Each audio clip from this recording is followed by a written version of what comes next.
Hello, church. God bless you. I hope you're doing all right. You know, our church has a lot of teachers, including my wife and me. And as teachers, there are some common sources of headaches every teacher endures. They sometimes have students boast about their abilities when they really have no idea what they're saying. I've also had some pretty lofty requests from parents. Not to mention, some students try to attain dominance over their classmates. Each of these can be tricky to navigate for a teacher. But Jesus is God, and it's a good thing too, because he was lucky enough to experience all three of these in a mere 9 verses. Let's check it out. The mother of James and John came up to Jesus with her sons, and kneeling before him, she asked for something. And he said to her, "What do you want?" She said to him, "Say that these 2 sons of mine are to sit, one at your right hand and one at your left in your kingdom." Jesus answered, "You don't know what you're asking." So the mother of these 2 students is asking for a place of prominence for her sons. Common headache for a teacher, number 1.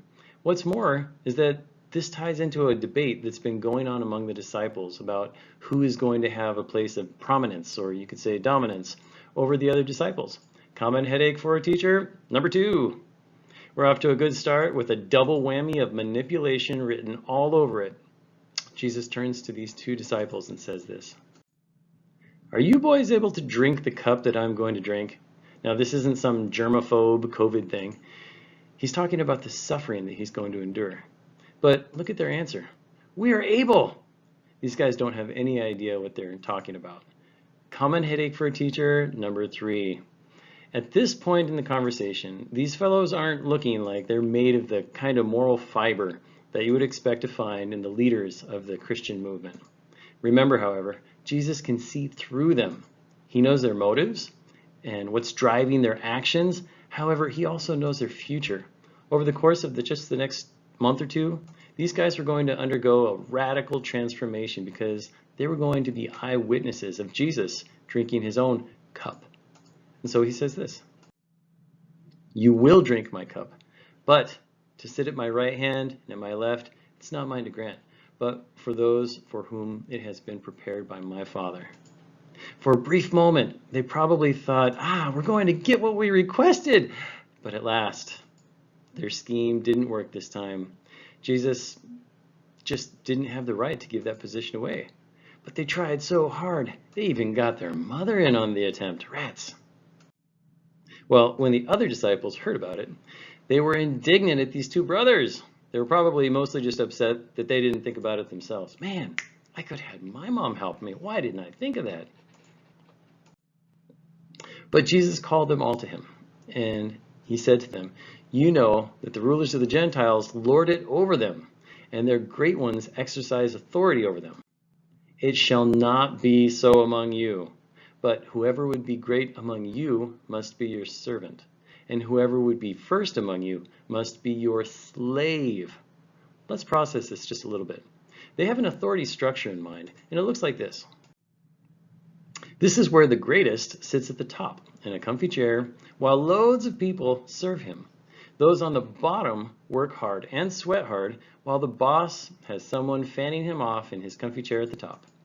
The closer you get to the top of the triangle, the easier life gets. Why do they have this structure in mind? Well, because this is normal in the world. But Jesus said, "It shall not be so among you. Whoever would be great among you must be your servant, and whoever would be first among you must be your slave." What does that even look like? Well, it looks like this. You turn the whole system over on its head, and now the greatest is the hardest working, the servant of all. The badge of greatness among Jesus' followers is humble servanthood. He wraps up with this: "Even as the Son of Man came not to be served, but to serve, to give his life as a ransom for many." So in the end, it's not only a difficult teaching to accept that they're just supposed to take and run with it, rather he, the Son of Man, is going to be an example of this kind of humble servanthood. Just think about it. Jesus washed the feet of his disciples, including Judas, who betrayed him. He wasn't just the servant of the good or the nice or the handsome.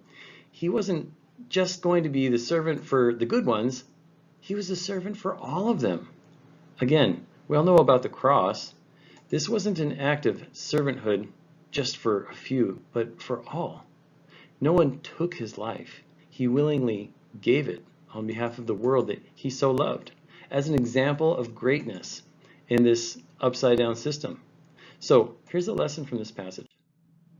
Following Jesus means humble service to others, regardless of their faults or failures, not because they deserve it, but because that's how our Master served us. As a pastor, I often have people come to me and tell me about their problems. Because of sin, there are problems at work, problems in our families. The world just isn't fair. And even those closest to us, who should be the ones we can confide in and rely on, they aren't always reliable or righteous people with loving motives. So what can we do? Well, what did Jesus do? Being in very nature God, he did not consider equality with God something to be grasped, but he made himself nothing, taking the very nature of a servant. He humbled himself and became obedient to death, even death on a cross. Now, this doesn't mean that we become someone else's doormat, allowing others to use and abuse us on a regular basis, but it does mean to humbly accept that things aren't always right. Things aren't always fair for us, yet continue in Jesus' example of humble servanthood. For Jesus, this meant washing the disciples' feet and dying on a cross. Is that what it looks like for everyone? We'll look more at that next week, but for now, I want to leave you with this thought. If Jesus was in your situation, whose feet would he wash? Now, maybe not actually washing feet. In our modern culture, that's pretty unusual. But who would he give his humble service to, and how would he serve them? Keep in mind that this service doesn't depend on the other person's righteousness, but on your Christ-like greatness. It's a challenge, I know. So I'm praying for you, church. God bless you.